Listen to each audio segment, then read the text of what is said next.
Hari ni Pak Long akan mengesahkan kemahiran kompang saya. So kita tengok. Okay, ni bulan berapa ni? Dia Disember. Dia Disember. Ni Januari kan? Januari kan? Kita cari kompang Februari. Okay, ni dah masuk belum? Sudah. Okay, ni berapa tarikh dia ni? Kita dulu. Ngelak-ngelak ni iPhone pakai sport. Malunya. Itu sih. Yang mantap. Bayar stem ni saya suka bayar saya boleh kan? Sekarang.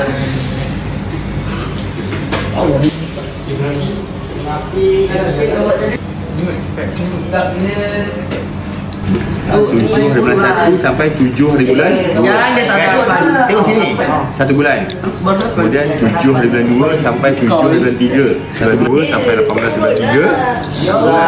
Bulan 3 sampai 7 Januari sampai 7 Februari 1 bulan. 7 Februari. Hari ini Pak Long akan mengesahkan komponen saya. Komponen apa? Komponen kemahiran.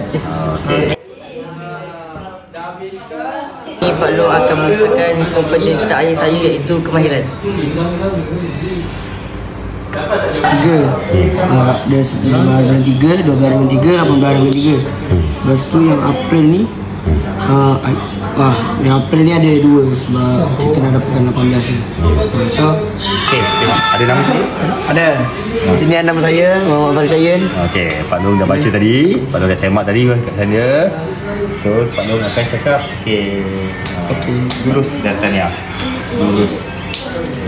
Lulus. Pak Long sahkan. Wow. Okey, so sekarang